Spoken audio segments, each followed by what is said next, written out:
একদিকে রয়েছে বাংলাদেশের সেরা ব্লগার রাকিব হোসেন এবং অন্যদিকে রয়েছে বাংলাদেশের অত্যন্ত জনপ্রিয় কন্টেন্ট ক্রিয়েটর অমরন ফায়ার। তাই আজকের এই ভিডিওতে আমরা জানতে পারবো এই দুই জনপ্রিয় ইউটিউবারের মধ্যে কার জনপ্রিয়তা বেশি, কে বেশি ধনী এবং কার কাছে দামি দামি গাড়ি ও বাইকের কালেকশন রয়েছে। তো সবকিছু বিস্তারিত জানতে চাইলে ভিডিওটি শেষ পর্যন্ত দেখুন। আর যারা নতুন দর্শক তারা চ্যানেলটি সাবস্ক্রাইব করতে ভুলবেন না। প্রথমেই শুরু করা যাক রাকিব হোসেনকে দিয়ে।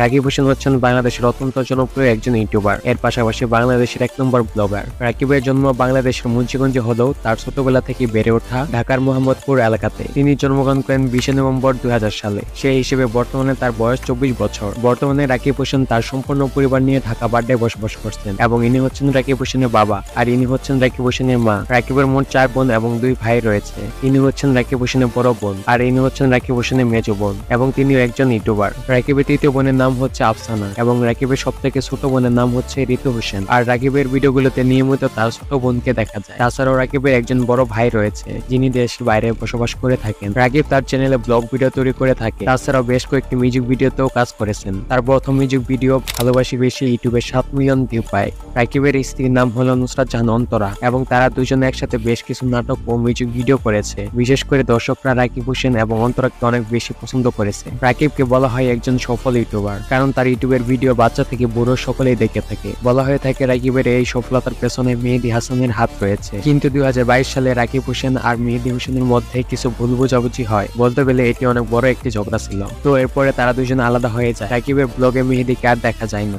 রাকিব হোসেন তার ইউটিউবে যাত্রা শুরু করেছিলেন বাইক স্ট্যান্ডের মাধ্যমে। এই বাইক স্ট্যান্ড করতে গিয়ে তিনি অনেকবার অ্যাক্সিডেন্ট করেছেন। এরপর তার পরিবার থেকে তাকে বাইক স্ট্যান্ড করতে বারণ করা হয়। তারপরে তিনি ট্রাভেল ব্লগ এবং লাইফস্টাইল ব্লগ করতে শুরু করেন। রাকিবের এই সকল অ্যাডভেঞ্চার ব্লগ দর্শক অনেক পছন্দ করে থাকে। বর্তমান সময়ে তার ইউটিউবে চ্যানেলে 16 মিলিয়ন প্লাস সাবস্ক্রাইবার রয়েছে। ইউটিউব ছাড়া অন্যান্য সোশ্যাল মিডিয়াতে রাকিব হোসেনের বেশ ফ্যান ফলোয়ার রয়েছে। তো এখন অন্তরা এবং রাকিবের সম্পর্ক কিভাবে হয়েছিল তা সংক্ষেপে জেনে আসি। রাকিব হোসেন এবং অন্তরা সম্পর্ক হয়েছিল অন্তরা টিকটক আইডির মাধ্যমে। অন্তরা টিকটক আইডি থেকে পরিচিত হওয়ার পর রাকিব হোসেনের ব্লগে অন্তরাকে দেখা যায়। দীর্ঘদিন তারা একসাথে ব্লগ করার পর অবশেষে তারা বিয়ে করে ফেলে। তো যাই হোক, রাকিব হোসেনের গাড়ি কালেকশনের কথা বলতে গেলে তার ব্যক্তিগত 2টি গাড়ি রয়েছে। তবে রাকিব হোসেন কি গাড়ি ব্যবহার করে থাকে সেই মডেল সম্পর্কে অনলাইনে কোনো তথ্য নেই এবং বিভিন্ন ওয়েবসাইটের মতে রাকিব হোসেন প্রতি মাসে ইউটিউব থেকে 40 থেকে 50 লক্ষ টাকা আয় করে থাকে। তো আপনারা রাকিব হোসেন সম্পর্কে অনেক কিছু জানতে পারলেন। চলুন এবার অমরন ফায়ার সম্পর্কে জেনে আসি।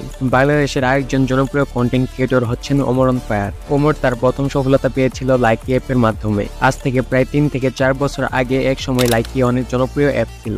এই লাইকিতে 15 সেকেন্ডের ফানি ভিডিও দিয়ে তিনি দর্শকদের মনে জায়গা করে নেন এবং পরবর্তীতে তিনি ইউটিউবে ক্যারিয়ার গড়ার সিদ্ধান্ত নিলেন এবং সে তার বন্ধু বান্ধব এবং টিম নিয়ে নেমে পড়েন ইউটিউবিং এর যাত্রায়। তাদের প্রথম চ্যানেলটির নাম ছিল বেড ব্রাদার্স, যেখানে তারা নিয়মিত ভিডিও আপলোড করত। খুব দ্রুত তাদের এই বেড ব্রাদার্স চ্যানেলটি অনেক জনপ্রিয় হয়ে ওঠে। কিন্তু তারপর আপনারা অনেকে জানেন ওমর বেড ব্রাদার্স টিম ছেড়ে দিয়ে নিজের চ্যানেল খুলেছেন। তার বর্তমান ইউটিউব চ্যানেলের নাম হচ্ছে অমরন ফায়ার। তবে মজার ব্যাপারটি হচ্ছে এই অমরন ফায়ার চ্যানেলে সে মাত্র একটি ভিডিওর মাধ্যমে 2,40,000 সাবস্ক্রাইবার অর্জন করেন। এরই মাঝখানে ওমর একটি টিকটক অ্যাকাউন্ট খুলেন যেখানে মাত্র কয়েকদিনের মধ্যে 1 মিলিয়ন প্লাস ফলোয়ার হয়ে যায়। বিশেষ করে ওমরের টিকটক ভিডিওগুলো বাংলাদেশে অনেক ফেমাস। তো যাই হোক, তার ব্যক্তিগত কিছু তথ্যের কথা বললে তার সম্পূর্ণ নাম হচ্ছে নূর মোহাম্মদ ওমর। সে জন্মগ্রহণ করেছেন ঢাকা সাভারে এবং সে বর্তমানে বিশ্ববিদ্যালয়ে অনার্সে পড়ছে। তবে ওমরের সাথে কারো সম্পর্ক আছে কিনা তা এখন পর্যন্ত জানা যায়নি এবং সোশ্যাল মিডিয়ার তথ্য অনুযায়ী প্রতি মাসে অমরন ফায়ার 2 থেকে 3 লক্ষ টাকা আয় করে থাকেন। যাই হোক, বর্তমানে ওমরের ইউটিউব চ্যানেলে 3 মিলিয়ন প্লাস সাবস্ক্রাইবার রয়েছে।